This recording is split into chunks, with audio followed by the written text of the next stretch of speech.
Hi మిత్రులందరికీ స్వాగతం. జనరల్గా మనం ఏదైనా ఒక స్టాక్ని బై చేసేటప్పుడు కిందకు వచ్చినప్పుడు బాగా అంటే తగ్గినప్పుడు బై చేయాలని చెప్పేసి ఆలోచిస్తాం, లేదంటే బ్రేక్అవుట్ జరుగుతున్నప్పుడు బై చేయాలని చెప్పేసి ఆలోచిస్తాం. అయితే ఒక్కొక్కసారి సోషల్ మీడియా కావచ్చు, కొన్ని బుక్స్లో కూడా ట్రెండ్ ఈజ్ అవర్ ఫ్రెండ్, ట్రెండ్తో పాటు వెళ్ళాలి, ట్రెండ్కి ఎగనెస్ట్గా వెళ్ళకూడదు అని చెప్తూ ఉంటారు. అది కొంతవాటికి నిజమే. అండ్ చూడండి, మనకి మార్కెట్ ఏమైంది, కిందకు వెళ్ళిన తర్వాత ఏమవుతుంది, మళ్ళీ పైకి వెళ్తుంది, మళ్ళీ పైకి వెళ్ళిన తర్వాత మళ్ళీ కిందకి వెళ్తుంది. ఇది మార్కెట్ పనే అదనమాట, పైకి వెళ్ళటం కిందకి వెళ్ళటం.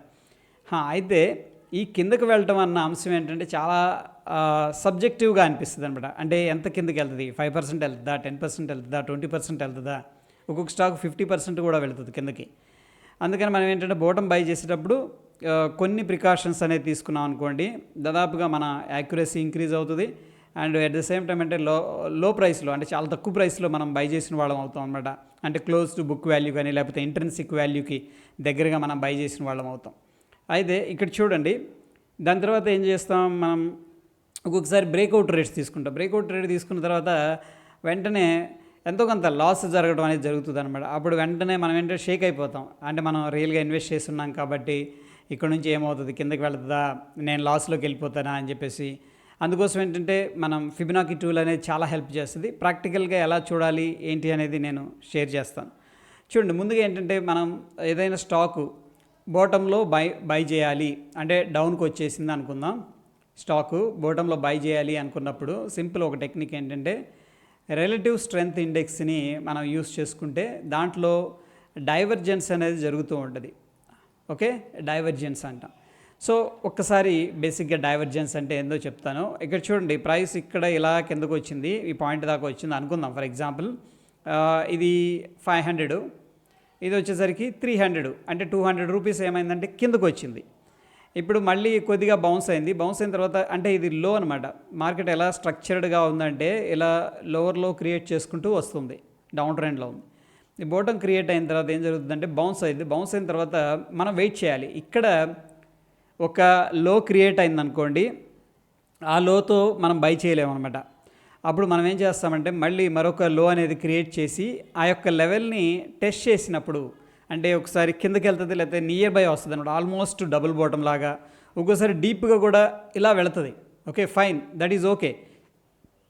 ఇక్కడికి వచ్చినప్పుడు మనం ఏం చేస్తామంటే ఇప్పుడు అది పైన ఉన్నది ఏంటి, ప్రైస్ కదా, ఇక్కడ రిలేటివ్ స్ట్రెంగ్త్ ఇండెక్స్ అనేది చూస్తాం అనమాట. చూడండి, ఈ పీక్కి ఇలా వచ్చింది కదా, ఇక్కడ రాగా రిలేటివ్ స్ట్రెంగ్త్ ఇండెక్స్ ఎలా ఉండాలంటే ఇలా ఉండాలి. దాని తర్వాత సెకండ్ పీక్ వచ్చింది కదా మనకి, అంటే డౌన్ సైడ్ అప్పుడు రిలేటివ్ స్ట్రెంగ్త్ ఎలా ఉండాలంటే ఇలా ఉండాలి. చూడండి, రిలేటివ్ స్ట్రెంగ్త్ లో ఇది ఫస్ట్ లో, సెకండ్ లో ఇది. ప్రైస్ ఏం చేసిందంటే ఇలా కిందకు వచ్చేసింది, అంటే ప్రీవియస్ లోని బ్రేక్ చేసింది ప్రైస్, అంటే డౌన్ ట్రెండ్లో ఉంది. కానీ రిలేటివ్ స్ట్రెంగ్త్ మాత్రం ప్రీవియస్ లోని బ్రేక్ చేయకుండా ఇలా ఉందన్నమాట. అర్థమవుతుందా? దీన్ని మనం ఏమంటామంటే సింపుల్గా పాజిటివ్ డైవర్జెన్స్ అంటాం. సింపుల్గా పాజిటివ్ డైవర్జెన్స్ అంటే మనం వెయిటేజ్ దేనికి ఇస్తున్నామంటే రిలేటివ్ స్ట్రెంగ్త్కి ఇవ్వడం జరుగుతుంది, ఇక్కడ ప్రైస్కి కాదు. ఎందుకంటే ప్రైస్ ఆల్రెడీ డిక్లైన్ అవుతూ వస్తుంది, డౌన్ ట్రెండ్లో ఉంది, ఎటువంటి సందేహం లేదు. బట్ మనం ఏం చేస్తున్నాం, రిలేటివ్ స్ట్రెంగ్త్ని అబ్జర్వ్ చేస్తూ ఉన్నాం. అంటే ఆ కిందకు వచ్చేటప్పుడు ఏది ప్రైసు ఎంత వేగంగా వస్తుంది, ఎంత పెద్ద పెద్ద క్యాండిల్స్లో వస్తుంది, లేకపోతే ఇంకా అక్కడ దగ్గరకు వచ్చి స్లో అయిపోయిందా, ఆ స్లోనెస్ అనేది ఈ రిలేటివ్ స్ట్రెంగ్త్ ఇండెక్స్ అనేది చెప్పడం జరుగుతుంది అనమాట. ఇక్కడ స్లో అయిపోద్ది మార్కెట్. ఇక్కడేమో ఒక్కొక్క క్యాండిల్ ఫర్ ఎగ్జాంపుల్ అనుకుందాం 20 రూపీస్, ఇక్కడ కూడా కిందకి వెళుతుంది కానీ 5 రూపీస్ క్యాండిల్స్తో వెళ్తుంది అనమాట. ఎప్పుడైతే ఈ యొక్క వోలటిలిటీ అనేది తగ్గిపోతుందో అప్పుడు రిలేటివ్ స్ట్రెంగ్త్ ఇండెక్స్ ఏంటంటే క్యాప్చర్ చేస్తుంది. అంటే ఇట్ ఈస్ లైక్ ఏంటంటే లాస్ట్ 14 పీరియడ్స్ యావరేజ్ తీసుకొని మనకి ఏంటంటే ప్లాట్ చేస్తుంది సింపుల్గా, అంతే, ఏం లేదు. ఓకే, ఇది డైవర్జెన్స్ అనమాట. ఈ డైవర్జెన్స్ వచ్చినప్పుడు మనం ఏం చేస్తామంటే ఇక్కడ ట్రేడ్ తీసుకునేటప్పుడు మనం ఏం చేస్తాం, క్యాండిల్ స్టిక్స్ని అబ్జర్వ్ చేస్తాం. అంటే క్యాండిల్ స్టిక్స్ ఏ విధంగా ఉన్నాయి, నెక్స్ట్ వచ్చేసరికి వాల్యూమ్స్ ఎలా ఉన్నాయి అని చెప్పేసి అబ్జర్వ్ చేస్తాం. ఓకే, రెండు కూడా బాగానే అనిపించినాయి అనుకోండి, మనం ఏంటంటే కొద్దిగా రిస్క్ తీసుకుంటాం అనమాట. మన రిస్క్ కూడా ఎలా తీసుకుంటాం, ఫర్ ఎగ్జాంపుల్ నేను ఒక 100 షేర్స్ అనేది బై చేద్దాం అనుకున్నాను అనుకోండి. ఫస్ట్ దాంట్లో ఒక 20 షేర్స్ మాత్రమే ఇన్వెస్ట్ చేస్తాం అక్కడ. ఎందుకంటే మనం బోటంలో బై చేయాలని ప్లాన్ చేస్తున్నాం, అందుకని కొంచెం ఇబ్బందిగా ఉంటుంది, రిస్కీగా ఉంటుంది, అందుకని మనం వెయిట్ చేస్తున్నాం. బట్ ఆర్ఎస్ఐ కనుక మనకి కన్ఫర్మేషన్ కనుక బాగా ఇచ్చిందనుకోండి, అంటే డైవర్జెన్స్ బాగా ఉందనుకోండి, ఇక మనకు కొద్దిగా డిక్లైన్ అయినా సరే మనం ఏంటంటే ప్రైస్ అనేది అంటే మిగతా క్వాంటిటీ అనేది బై చేసుకోవచ్చు. ఈ విధంగా RSI అనేది యూజ్ చేయొచ్చు. నేను చార్ట్ కూడా చూపిస్తాను. ఇక ఫ్రెండ్స్ మనకేంటంటే జనరల్గా మార్కెట్ డ్రాప్ అయిన తర్వాత ఒక్కొక్కసారి ఎలా ఉంటుందంటే ఇది బ్రేక్అవుట్ అయింది. ఫర్ ఎగ్జాంపుల్ W ప్యాటర్న్ అంటాం. ప్యాటర్న్ పేరు ఏదైనా కానీ పేరు గురించి మనం పెద్దగా వరీ అవ్వక్కర్లేదు, కాన్సెప్ట్ అనేది ఇంపార్టెంట్. ఇక్కడ బ్రేక్అవుట్ అయింది. బ్రేక్అవుట్ అవ్వగానే మనం ఏంటి ఇక్కడ ఫర్ ఎగ్జాంపుల్ మీకు PVR ఐనాక్స్ అనేది చెప్పాను అనమాట. నేను కూడా తక్కువ షేర్లు తీసుకున్న దీంట్లో. ఇక్కడ బ్రేక్అవుట్ అయింది అంటే జెన్యున్గానే స్టాకు డౌన్ ట్రెండ్లో ఉంది ఇలాగా అండ్ బ్రేక్అవుట్ అయింది. ఇప్పుడు మనం ఏం చేస్తాం, ఎంట్రీ తీసుకుంటాం. బట్ ఏం జరుగుతుందంటే ఒక్కొక్కసారి దాంట్లో స్ట్రెంగ్త్ లేనప్పుడు లేకపోతే బాటమ్ నుంచి రివర్స్ అయ్యేటప్పుడు సైకలాజికల్గా స్టాక్ అనేది ఇబ్బంది పడుతుంది అనమాట. అంటే ఏంటి చూడండి, ఫర్ ఎగ్జాంపుల్ ఇక్కడ ఎవరైనా బై చేసుకున్నారనుకోండి, ఇది ఇక్కడ కానీ ఇక్కడ కానీ ఇక్కడ కానీ ABCD ఈ ఇక్కడ రకరకాల ఏరియాల్లో ప్రైస్లో బై చేశారు పీపుల్. వాళ్ళు ఎలా ఉంటారంటే బౌన్స్ అవ్వగానే అమ్మయ్య నా ప్రైస్ వచ్చింది, నేను ఎగ్జిట్ అయిపోవాలి అన్న కాన్సెప్ట్లో ఏం చేస్తారంటే వెంటనే పైకి వెళ్ళగానే ఎగ్జిట్ అయిపోతుంటారు. అందుకని డౌన్ నుంచి ఎప్పుడైనా సరే స్టాక్ రివర్స్ అయ్యేటప్పుడు చాలా కష్టంగా ఉంటుంది. మనకి లారీ కానీ కొండెక్కేటప్పుడు చాలా ఇబ్బంది పడుతుంది చూసారా, అట్లా ఇబ్బంది పడుతుంది అనమాట. బట్ ఏంటంటే వెరీ గుడ్ ప్రైస్లో ఉన్నప్పుడు మనం ఏంటంటే కొద్దిగా పేషెన్సీగా వెయిట్ చేయాలి. ఇక్కడ బ్రేక్అవుట్ జరిగిన తర్వాత మనం ఏంటంటే స్టాక్ ఇలా కిందకు వస్తుంది అనుకోండి, ఇమీడియట్గా మనం ఏం చేయాలంటే భయపడకుండా ఫిబొనాకీ లెవెల్ అనేది ఈ పాయింట్ దగ్గర నుంచి ఈ పాయింట్కి అనేది డ్రా చేసుకోవాలి. ఫిబొనాకీ ఈ లెవెల్ దగ్గర నుంచి డ్రా చేసుకోవాలి. దీంట్లో మనం ఫస్ట్ ఇది వీక్ స్టాక్ కాబట్టి 100% డిప్లాయ్ చేయలేదు, 20 క్వాంటిటీ బై చేసాం అనుకోండి. మళ్ళీ ఫిబొనాకీ లెవెల్ కిందకు వచ్చేటప్పుడు దీంట్లో 50% దగ్గర 61.8% దగ్గర మనం ఏంటంటే మిగతా క్వాంటిటీ అనేది యాడ్ చేసుకునే ప్రయత్నం చేయాలి. ఇది మనకి స్టాక్ మీద కాన్ఫిడెన్స్ అనేది ఉంటే. సో నేను ఒకసారి ఏం చేస్తానంటే PVR ఐనాక్స్ చార్ట్ చూపిస్తాను. మన టెలిగ్రామ్లో వీడియోలో కూడా ఈ యొక్క PVR ఐనాక్స్ గురించి ఇంతకుముందు చెప్పాను. బట్ చెప్పిన తర్వాత ఏం జరిగింది, కొద్దిగా డిప్ అయిందనమాట. సో దాని నుంచి మనం ఎలా ఎక్స్పీరియన్స్ అంటే మనకి కిందకి ఎలా వచ్చిన తర్వాత మనం దాంట్లో ఉండాలి. ఎందుకంటే మార్కెట్ నేచర్ ఇది. మార్కెట్ ఎప్పుడు కూడా అబ్జర్వ్ చేస్తే ఇలా స్ట్రైట్ వెళ్ళదు, 1-2 స్టాకులు వెళుతూ ఉంటాయి, 45 degreesలో వెళుతుంటాయి. దాదాపు మిగతా నేచర్ అంతా కూడాను ఎలా ఉంటుందంటే ఇలా వెళుతూ ఉంటాయి, కొన్ని అయితే ఇలా వెళుతూ ఉంటాయి. ఓకే, సో ఎనీహౌ ఏంటంటే డిఫరెంట్ స్టాక్స్కి డిఫరెంట్ నేచర్ ఉంటుంది. In a bigger picture market అనేది మనం అబ్జర్వ్ చేస్తే మార్కెట్ హైయర్ హైలో స్లోగా పుల్ బ్యాక్స్ తీసుకుంటూ వెళుతూ ఉంటుంది అనమాట. అందుకని ఈ పుల్ బ్యాక్స్ వచ్చినప్పుడు మనం ధైర్యంగా ఉండడం కోసం ఈ ఫిబొనాకీ టూల్ అనేది చాలా వాటికి హెల్ప్ చేస్తుంది. ఇప్పుడు మనం ఏదైతే థియరిటికల్గా చూసామో ఒకసారి ప్రాక్టికల్గా కూడా ఈ PVR ఐనాక్స్ లిమిటెడ్ అనే స్టాక్ మీద చూద్దాం. దీంట్లో బేసిక్గా మనం బాటమ్ ఐడెంటిఫై చేసే విధానం చూద్దాం. దానికంటే ముందు చూడండి, ఇక్కడ ఫస్ట్ ఇది మనకేంటి రెసిస్టెన్స్ లెవెల్ అనమాట. ఓకే, ప్రీవియస్గా కైండ్ ఆఫ్ W ప్యాటర్న్ అంటాం కదా, W ప్యాటర్న్. డెఫినెట్గా ఇక్కడ ఏమైంది, ఈ క్యాండిల్ క్లోజ్ అయింది. అంటే క్లోజింగ్ బేసిస్లో ఒకవేళ మనం ఎంట్రీ తీసుకుంటే క్లోజ్ అయింది. క్లోజ్ అయినప్పుడు మనం ఏం చేస్తాం, లాంగ్ అనేది తీసుకుంటాం. లాంగ్ తీసుకున్న తర్వాత మార్కెట్ కిందకి వెళ్తే ఎవరైనా సరే ఎంతో కొంత టెన్షన్ పెడుతుంటారు. బట్ మార్కెట్లో కొంత ఎక్స్పీరియన్స్ ఉన్న వాళ్ళకి ఏంటంటే అట్లీస్ట్ ఒక ఐడియా ఉంటుంది అనమాట. ఓకే, రియల్ మనీతో ప్లే చేస్తుంటాం కానీ మనం అంతా కూడా కొంత ఎమోషనల్గా వెళ్తూ ఉంటాం. That is common, quite in natural అనమాట మార్కెట్లో.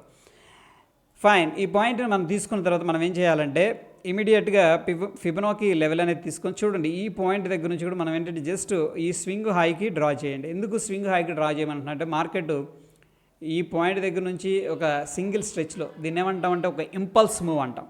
ఇంపల్స్ మూవ్ తీసుకున్న తర్వాత మార్కెట్ కిందకు వస్తుంది. సో నా ఏంటంటే ఫిగర్ అవుట్ చేయాలి ఏ పాయింట్స్ మనకి సపోర్ట్ తీసుకుంటాయి. జనరల్గా ఫ్రెండ్స్ మనకి చాలా ఉన్నాయి ఫిబొనాకీ నంబర్స్, బట్ మనం ప్రిఫర్ చేయాల్సింది 50% రిట్రేస్మెంటు అండ్ 61.8 లెవెల్స్ అనమాట. ఈ రెండింటి దగ్గర ఎక్కువగా చాలామంది పుల్ బ్యాక్ అయితే బై చేద్దామని చాలా ఆర్డర్స్ పెట్టుకొని కూర్చుంటారు. ఎందుకంటే ఫిబొనాకీ టూల్ అనేది కామన్, అందరికీ ఈక్వల్గా యూనివర్సల్ అనమాట అది. ఓకే, సో ఒకరికి ఒకలాగా ఇంకొకరికి ఇంకోలాగా పనిచేయదు కాబట్టి చాలామంది ఆ నంబర్స్ దగ్గర ఏం చేస్తుంటారంటే వెయిట్ చేస్తుంటారు. అండ్ మోర్ ఓవర్ ఏంటంటే ఇప్పుడు అల్గోస్ వచ్చినాయి కదా, ఆటోమేటిక్గా అవే ప్లాట్ చేసేస్తాయి. ఆటోమేటిక్గా ఇంపార్టెంట్ లెవెల్స్ అనుకుంటే అక్కడ ఏంటంటే ఆర్డర్ ప్లేస్ చేయడం జరుగుతుంది. అందుకని ఎక్కువగా ఈ 50% అది 61.8 రిట్రేస్మెంట్ లెవెల్స్ దగ్గర ఏంటంటే స్ట్రాంగ్ బౌన్స్ అనేది జరిగే అవకాశం ఎక్కువగా ఉంటుంది. సో ఇంతకుముందు కూడా చాలాసార్లు మనం 2-3 సార్లు వీడియోలో చెప్పుకున్నాం, చూసాం కూడా. ఫైన్, ఇప్పుడు మనం ఏం చేయొచ్చు అంటే ఈ పాయింట్స్ దగ్గర కావాలనుకుంటే బై చేసుకోవచ్చు. 1357 వచ్చింది, ఇక్కడేమో 1450. ఇంకా 100 పాయింట్స్ డిప్ అయింది. That is a great opportunity అనమాట. ఇది మనకి కన్విక్షన్ ఉంది అండ్ ఆర్ఎస్ఐ కూడా సపోర్ట్ చేస్తూ ఉంది కాబట్టి. ఓకే, ఇదైతే ఇక్కడ దాకా అయితే క్లియర్గా ఉందని చెప్పేసి నేను అనుకుంటున్నాను. కోర్స్ దీని మీద అయితే బుల్లిష్గా ఉన్నాం, పైకి వెళ్ళే స్కోపే కనిపిస్తుంది ప్రస్తుతానికి. నెక్స్ట్ మనకి రిలేటివ్ స్ట్రెంగ్త్ యూస్ చేసుకొని బాటమ్ని మనం కొంతవాటికి 100% కాకపోయినా ఒక మన యాక్యురసీ 80%, 70%, 60% ఉన్న ఏంటంటే మేలే అనమాట. ఇక్కడ చూడండి రిలేటివ్ స్ట్రెంగ్త్ ఏం చెప్తుంది అనే దానికంటే ముందు ప్రీవియస్గా ఈ యొక్క లో అనేది క్రియేట్ అయింది, రైట్. ఈ లో క్రియేట్ అయింది, రైట్. మనం ఏం చేస్తున్నాం, ఆ లో అనేది మార్క్ చేసుకున్నాం అంతే. మార్క్ చేసుకున్న తర్వాత ఆర్ఎస్ఐలో కూడా సేమ్ లో అనేది మార్క్ చేస్తున్నాం. క్లియరా? ఇక్కడ మనకి లో అనేది క్రియేట్ అయింది కాబట్టి మనం ఏం చేస్తున్నామంటే ఆర్ఎస్ఐలో కూడా అదే లో అనేది మార్క్ చేసుకుంటున్నాం. క్లియర్? నౌ మనం ఏం చేస్తున్నామంటే వెయిట్ చేస్తున్నాం ఇక్కడ ఆర్ఎస్ఐలో డైవర్జెన్స్ కోసం. మార్కెట్ అలా అలా వచ్చేసి ఏం జరిగిందంటే సడన్గా ఇంకొక లో అనేది క్రియేట్ అయింది. క్లియర్ కదా? ఇక్కడ చూడండి లో అనేది క్రియేట్ అయింది. ప్రీవియస్గా ఉన్న స్వింగ్ లో ఏదైతే ఉందో ఆ లోని బ్రేక్ చేసింది. కోర్స్ క్లోజ్ అవ్వలేదు. అయితే మనం ఏం చేస్తున్నాం, ఆర్ఎస్ఐని మళ్ళీ ఏం చేస్తున్నాం, మార్క్ చేస్తున్నాం కూడా. ఆ లోన్ క్రియేట్ అయింది. అప్పుడు ఇక్కడ క్లియర్గా రిలేటివ్ స్ట్రెంగ్త్ ఇండెక్స్ ప్రీవియస్గా ఒక్క సెకండ్ చూడండి ఉన్న లో కంటే హైలో ఉందన్నమాట. నెక్స్ట్ లో ప్రైస్ ఏమో ఇలా ఉంది కిందకి, ఆర్ఎస్ఐ ఇలా ఉంది. దీన్ని సింపుల్గా మనం ఏమంటాం, పాజిటివ్ డైవర్జెన్స్ అంటాం. ఓకే, హోప్ పాజిటివ్ డైవర్జెన్స్ అంటే అర్థమైందని చెప్పేసి అనుకుంటున్నాను. ఫ్రెండ్స్, స్టిల్ ఏదైనా డౌట్ ఉన్నా సరే కింద కామెంట్ రూపంలో అడగండి. అర్థం కాకపోతే 1-2 సార్లు వీడియో అనేది చూడండి. ఓకే, ఇంకా మీకు ఏదన్నా ఇంకా డీటెయిల్డ్గా కావాలంటే కూడా కింద కామెంట్ రూపంలో అడగండి. డెఫినెట్గా ఏంటంటే నేను వీడియో అనేది చేస్తాను, రైట్. ఇక్కడ పాజిటివ్ డైవర్జెన్స్ అనేది జరిగింది కదా. ఇప్పుడు మనం ఏం చేస్తామంటే ఒకసారి డైలీ టైం ఫ్రేమ్కి వెళ్దాం. ఓకేనా? ఇంట్రెస్టింగ్గా ఉంటుంది. చూడండి ఇక్కడ క్లియర్గా మనకి ప్రీవియస్గా ఉన్న లోని బ్రేక్ చేసింది క్యాండిల్లో.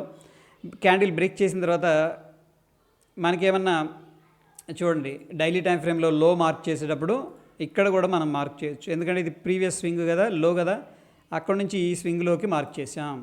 మార్క్ చేసినప్పుడు ఇది ఏంటంటే లోవర్ లో క్రియేట్ అయింది.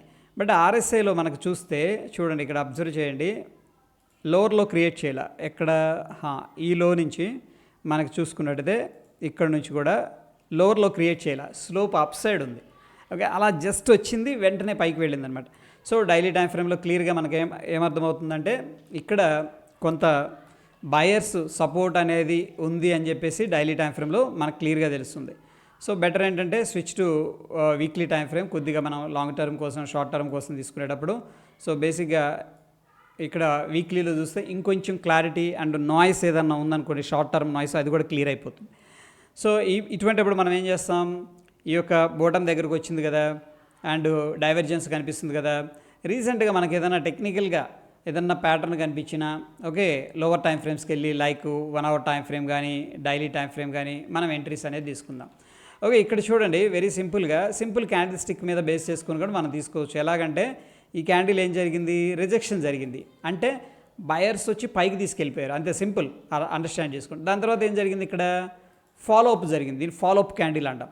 ఇటువంటిప్పుడు సింపుల్గా మనం ఆర్ఎస్ఐ డైవర్జెన్స్ ఉంది అండ్ డబుల్ బాటమ్ క్రియేట్ అయింది. డబుల్ బాటమ్ అని ఎందుకు అంటున్నానంటే ఈ యొక్క లో ఆల్మోస్ట్ ఈక్వల్ 100% ఈక్వల్ ఉండదు, ఉండాల్సిన అవసరం కూడా లేదు.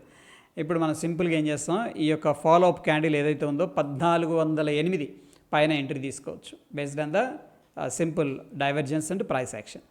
సో ఈ విధంగా ఏంటంటే మనం ఎంట్రీ తీసుకోవచ్చు. అండ్ మేజర్గా స్వింగ్ లో కింద ఏంటంటే మనం స్టాప్ లాస్ అంటే ఆ క్యాండిల్ కింద పెట్టుకోవచ్చు. ఇక్కడ చూడండి స్టాప్ లాస్ స్ట్రిక్ట్గా నేను పెట్టాల్సిందే అన్నారనుకోండి, ఈ క్యాండిల్ కింద మనం పెట్టుకోవచ్చు అనమాట. సో 1:2, 1:3 అట్లా మనం టార్గెట్తో వెళ్ళొచ్చు. సో ఇది ఫ్రెండ్స్ మనకి బాటంలో బై చేయడానికి ఉన్న టెక్నిక్స్. ఇంకా చాలా టెక్నిక్స్ ఉన్నాయి. రానున్న వీడియోస్లో ఏంటంటే ఇంకా మంచి అడ్వాన్స్ లెవెల్లో మనం మార్కెట్ గురించి డిస్కస్ చేసుకుందాం. అండ్ కొన్ని స్టాక్స్ కూడా మన రేడార్కి రావడం అనేది జరిగింది. సో డెఫినెట్గా మీ అందరితో కూడా షేర్ చేస్తాను. సో అది ఫ్రెండ్స్, హోప్ వీడియో ఇన్ఫర్మేటివ్గా అనిపించిందని చెప్పేసి అనుకుంటున్నాను. మన ఎఫర్ట్స్ మీకు హెల్ప్ అవుతున్నాయి అనుకుంటే లైక్ చేస్తూ ఉండండి. కొత్త వాళ్ళు చూస్తూ సబ్స్క్రైబ్ చేసుకోకపోతే తప్పకుండా సబ్స్క్రైబ్ చేసుకోండి. మరొక ఇంట్రెస్టింగ్ ఎపిసోడ్తో మళ్ళీ కలుసుకుందాం. Stay tune. ధన్యవాదాలు.